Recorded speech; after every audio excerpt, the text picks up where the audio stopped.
નમસ્કાર મિત્રો, સ્વાગત છે આપણું સીઆર ગુરુ ચેનલની અંદર. હવે આગલા લેક્ચરની અંદર આપણે જોયું હતું કે ભાઈ પ્રમોશન કઈ રીતનું થતું હોય છે. તો પ્રમોશન આપણે જે બિન હથિયારી કોન્સ્ટેબલ અને હથિયારી કોન્સ્ટેબલનું જે રહેતું હોય છે તો એનો આપણે આગલો વિડીયો જોયો હતો. આજના લેક્ચરની અંદર મિત્રો આપણે જોવાનું છે કે એસઆરપીએફ કોન્સ્ટેબલ અને જેલ સિપાહી જે આ બે પોસ્ટ હોતી હોય છે તો એ બંનેને પ્રમોશન કઈ રીતના થતા હોય છે.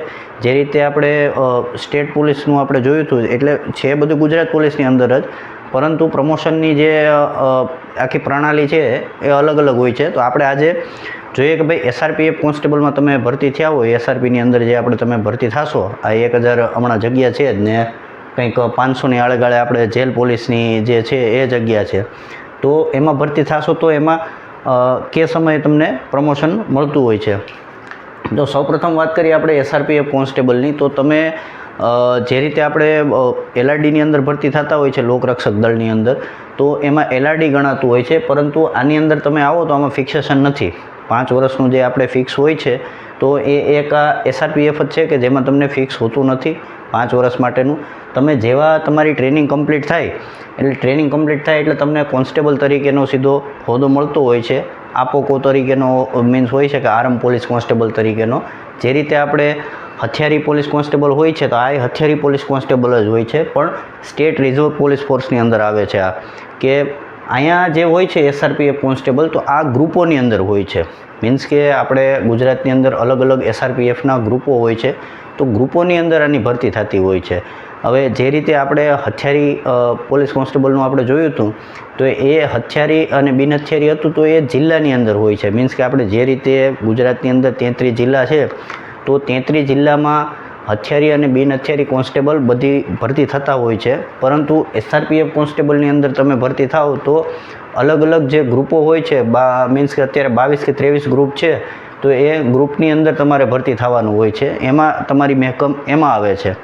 તો ફર્સ્ટ તમારે કોન્સ્ટેબલ તરીકે તેમાં ભરતી થાવ છો. એ જ રીતે જેલ પોલીસની અંદર જે તમે ભરતી થશો જેલ સિપાહીની અંદર, તો તમારું પહેલું પોસ્ટિંગ રહેશે જેલ સિપાહીનું, અને એ 5 વર્ષનો તમારો સમયગાળો રહેતો હોય છે. 5 વર્ષ ફિક્સેશનનો સમયગાળો રહેતો હોય છે. આની અંદર જે રીતે આમાં ગ્રુપોની મેં તમને વાત કરી, તો આની અંદર આખા ગુજરાતની જેટલી જેલો છે, જેલ અલગ અલગ પ્રકારની જેલો છે. ઓપન જેલ હોતી હોય છે, સેન્ટ્રલ જેલ હોય છે, તાલુકા લેવલની જેલ હોય છે, ડિસ્ટ્રિક્ટ લેવલની જેલ હોય છે.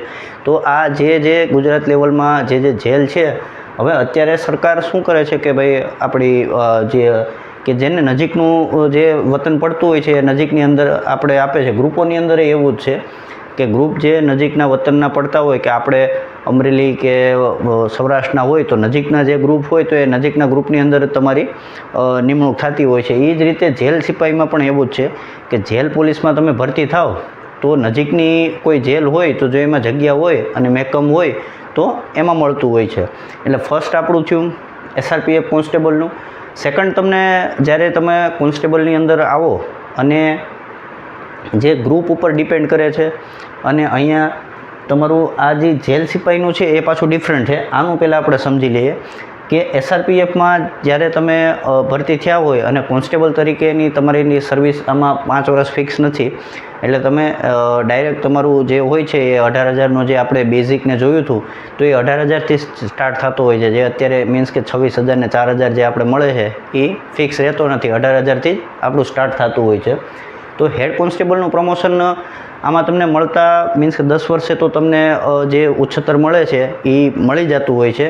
હવે મહેકમની વાત કરીએ તો એ ગ્રુપ ઉપર આધાર રાખે છે. કોઈ નવું ગ્રુપ ખુલ્યું હોય, મીન્સ કે કોઈ નવી જગ્યાએ આખું નવું ગ્રુપ ખુલ્યું હોય, મીન્સ આપણે કઈ રીતે જિલ્લો આપણે બનતો હોય, કે નવો જિલ્લો બહાર પડે તો નવા જિલ્લામાં આખી નવી મહેકમ ઊભી થતી હોય છે. તો જે જૂના જિલ્લાના હોય, મીન્સ કે આપણે અહીંયા ગીર સોમનાથ ને જુનાગઢ છે, તો જુનાગઢમાંથી ગીર સોમનાથ અલગ પડ્યો, તો જુનાગઢમાં જે મિત્રો ભરતી થયા છે જે સમયે, મીન્સ કે જુનાગઢ જિલ્લાની અંદર, તો એ જિલ્લામાંથી એ પાછા આમાં આવ્યા હશે, મીન્સ કે ગીર સોમનાથમાં. અને પછી જે નવી ભરતી થતી હોય છે, એ નવી ભરતી ડાયરેક્ટ જિલ્લાની અંદર આવે તો એ સિનિયોરિટી તરીકે આવે છે. મીન્સ કે સિનિયર તરીકે થઈ જાય. મીન્સ કે તમે 2017માં ભરતી થયા હોય તો તમે ત્યારથી સિનિયર જે જિલ્લો બન્યો હોય 2013માં, અત્યારે મોદી સાહેબે કીધું હતું, તો 2017માં તમે આવ્યા તો 2017થી તમે સિનિયર ગણાવો, એટલે તમારી સિનિયોરિટી એ પ્રમાણે થઈ જાય. હવે જૂના જિલ્લામાં જાઓ તો તમે હજી તમારી આગળ બીજા ભરતીવાળા હોય તો એનાથી તમે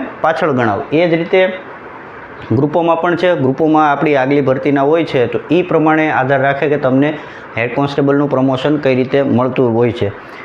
આમ અંદાજિત આપણે ગણો તો 10 થી 12 વર્ષનો સમયગાળો લાગી જતો હોય છે. તો એમાં પછી તમને હેડ કોન્સ્ટેબલનું પ્રમોશન મળે છે. પછી આવે છે એએસઆઈનું. તો એએસઆઈમાં આનું પોસ્ટિંગ ત્યાં જ રહેતું હોય છે, ગ્રુપની અંદર જ. મીન્સ કે તમે કોન્સ્ટેબલ બન્યા તો સપોઝ કે તમે અહીંયા 21મું ગ્રુપ છે બાલાની વાવ, તો બાલાની વાવની અંદર તમે કોન્સ્ટેબલ તરીકે ભરતી થયા, તમને પછી પ્રમોશન મળે હેડ કોન્સ્ટેબલનું તો એમાં જ મળે. મીન્સ કે 21મા ગ્રુપની અંદર જ તમને પ્રમોશન હેડ કોન્સ્ટેબલનું મળે. હેડ કોન્સ્ટેબલના તમારા 40 મહિનાનો સમયગાળો છે. મીન્સ કે ત્યાં જગ્યા એએસઆઈની ખાલી હોય તો 40 મહિના તમારા કમ્પ્લીટ થતા હોય અને પરીક્ષા આની આવતી હોય છે એએસઆઈની ને જે ખાતા મીન્સ કે પરીક્ષા પાસ કરવાની હોય, તો બહુ હાર્ડ નથી હોતી, ખાતાકીય જ હોય છે.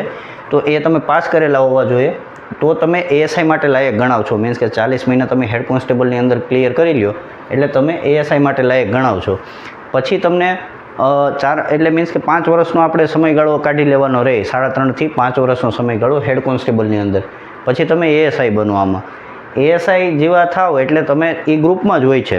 અહીંયાથી તમારું ટર્ન અરાઉન્ડ થાય કે એએસઆઈ પછી તમારી જે સિનિયોરિટી છે એ પીએસઆઈ માટે જે લાયક બનવાની હોય છે તો એ પૂરા ગુજરાત લેવલનું થઈ જતું હોય છે.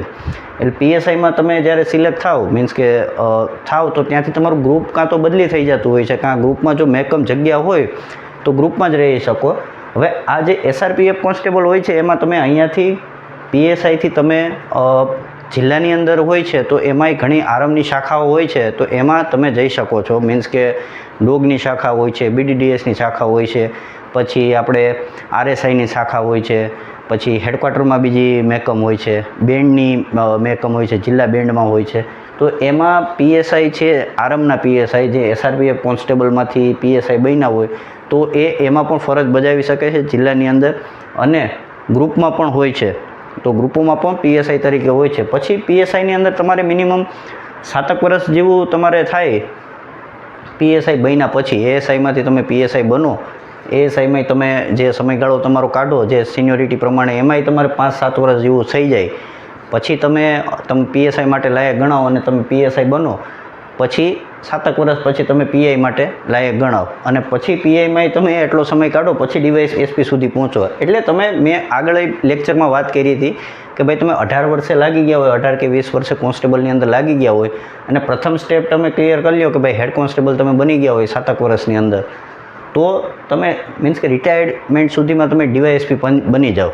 મીન્સ કે એ પછી આપણા ગ્રુપ ઉપર અને તમારું જ્યાંની સિનિયોરિટી પત્રક છે એ પ્રમાણે આધાર રાખે છે. એવું નથી કે ભાઈ આટલો સમય થયો એટલે તમને પ્રમોશન દઈ જ દેશે, એવું નથી. આમાં તમારું જો સિનિયોરિટીમાં આવતું હોય નામ તો જ તમને પ્રમોશન મળશે. કાં પછી તમે કોઈ ગ્રુપ ચેન્જ કરી નાખો. જે રીતે આપણે જિલ્લા પોલીસમાં હોય છે તો જિલ્લા આપણે કોઈ એક જગ્યાએથી બીજી જગ્યાએ નવો જિલ્લો બન્યો હોય ને તમે ચેન્જ કરી નાખો તો તમે ત્યાં સિનિયર થઈ જાઓ છો. એટલે સિનિયોરિટી પ્રમાણે તમને પ્રમોશન મળી જતું હોય છે. હવે એ આપણે અહીંયા જોયું. એનાથી થોડુંક હટકે આમાં જેલ પોલીસની અંદર છે. હવે જેલ વિભાગ છે એ આખું ટોટલી અલગ છે. મીન્સ કે તમે જો છે ગુજરાત પોલીસની જ આખો છે, ગુજરાત પોલીસનું જ આખું ટોટલી મેકમ છે, પણ એની પ્રમોશનની અને જે બઢતીની ને છે એ આખું જેલ વિભાગ જ આખું નક્કી કરે છે. હવે જેલમાં તમે આપણે જેલ સિપાઈ કહીએ, આપણે જે રીતે હેડ કોન્સ્ટેબલ કહીએ છીએ ત્યાં હવલદાર કહીએ છીએ, એમાં હવલદાર કહેતા હોય છે. પછી હવલદાર પછી તમને જે પ્રમોશન મળે છે એ સુબેદારનું હોય છે. એટલે મીન્સ કે એએસઆઈનું. એટલે એએસઆઈ એટલે એમાં સુબેદાર કહે છે. સુબેદાર પછી તમે જે પ્રમોશન મળે છે સમયગાળો આટલો જ રહેતો હોય છે મેં તમને કીધું એ રીતે. પછી જેલરનું પ્રમોશન મળે છે પીએસઆઈ તરીકે. જેલર પછી તમને સિનિયર જેલર એટલે પીઆઈ તરીકેનો તમારો દરજ્જો થયો અને સિનિયર જેલરથી સુપ્રિન્ટેન્ડન્ટનો મળે છે જે આપણે મીન્સ કે તમને આ પ્રમોશન. તો પ્રમોશન તમને એ સુપ્રિન્ટેન્ડન્ટ એટલે ડીવાયએસપી સુધીનું થઈ ગયું આપણે જેલ વિભાગની અંદર. હવે જેલ વિભાગમાં કેવું છે કે જે અલગ અલગ જેલો હોય છે એનું ત્યાંનું સિનિયોરિટીનું નથી જોતા. મીન્સ કે તમને કોઈ અમરેલી જેલમાં હોય, કાં પછી કોઈ તાલુકા જેલમાં હોય, કાં પછી તમે કોઈ સેન્ટ્રલ જેલમાં હોય તો ત્યાંનું એ નક્કી નથી થતું. મીન્સ કે એ જેલની જે જગ્યા હોય છે એ પ્રમાણે તમને મૂકતા હોય છે. કે જેલમાં મીન્સ કે તમે ભરતી થયા હોય તો ભરતી નજીકની જેલમાં તમે અમરેલી જેલમાં હોય તો અમરેલી જેલમાં અત્યારે મેકમ ન હોય હવલદારનું. મીન્સ કે તો તમને ત્યાં સુધી પ્રમોશન ન મળે. હવલદારનું મહેકમ થાય એટલે તમને એમાંથી પ્રમોશન આપે. પછી એના ઉપર ડિપેન્ડ છે કે તમને અહીંયા રાખવા કે કોઈ બીજી જેલમાં મહેકમ ખાલી હોય તો ત્યાં મૂકવા. એ પછી જેલ વિભાગનું નક્કી છે. આની અંદર તમારે આ ગ્રુપમાં જ રહેવાનું હોય છે. મીન્સ કે હેડ કોન્સ્ટેબલનું પ્રમોશન મળે તો ગ્રુપમાં જ હોય છે. એએસઆઈનું પ્રમોશન મળે તોય ગ્રુપમાં હોય છે. એએસઆઈ પછી તમે ચેન્જ થાવ તો પીએસઆઈનું પ્રમોશન આવે ત્યાંથી તમારું ગ્રુપ કાં તો ચેન્જ થઈ જાય કાં તમને કોઈ બીજી જગ્યાએ મૂકી શકે છે. બીજી કોઈ અન્ય શાખાઓ હોય છે, ચેતક છે, મરીન છે, એ જે અન્ય શાખાઓમાં હોય તો એ તમને અહીંયાથી ચેન્જ થઈ જતું હોય છે. જેલની અંદર મિત્રો આ નામ ચેન્જ થતા હોય છે, બાકી સેમ ટુ સેમ જ છે. બધી માળખું આપણું જે રીતે મીન્સ કે કોન્સ્ટેબલથી head constable, ASI, PSI, PI જે રીતનું માળખું છે એ રીતે અહીંયાથી જેલ, હવલદાર, સુબેદાર, જેલર, સિનિયર જેલર અને સુપ્રિન્ટેન્ડન્ટ એ રીતનું જ માળખું હોય છે. બાકી કોઈ એવો ચેન્જ નથી. પગારમાં સેમ ટુ સેમ રહેતું હોય છે. અહીંયા તમે કોન્સ્ટેબલમાં લાગો તો જે અત્યારે આપણે પગાર મળે છે જે આપણે 29,000 જેટલો એટલો આમાં જેલ સિપાહીમાં એટલો મળે છે. 10 વર્ષે આમાંય આપણે જે રીતે આપણું ઉચ્ચતર મળી જતું હોય છે હેડ કોન્સ્ટેબલમાં. તમે બનો કે ન બનો પણ હેડ કોન્સ્ટેબલ 10 વર્ષ થાય એટલે તમારું ઉચ્ચતર તમને મળી જતું હોય છે.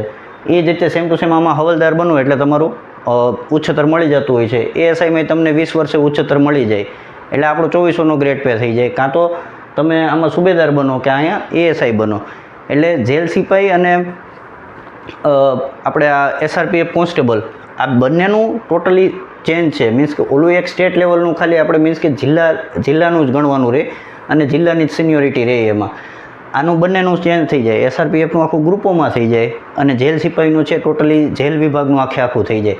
કહેવાય એક જ મીન્સ કે એક જ આપણે ગુજરાત પોલીસમાં જ ભરતી થતા હોય છે. મેરિટ પ્રમાણે મેં તમને કીધું એ રીતે પ્રથમ અનામ હોય છે, પછી આરમ હોય છે, પછી એસઆરપીએફ અને જેલ આ રીતનું રહેતું હોય છે.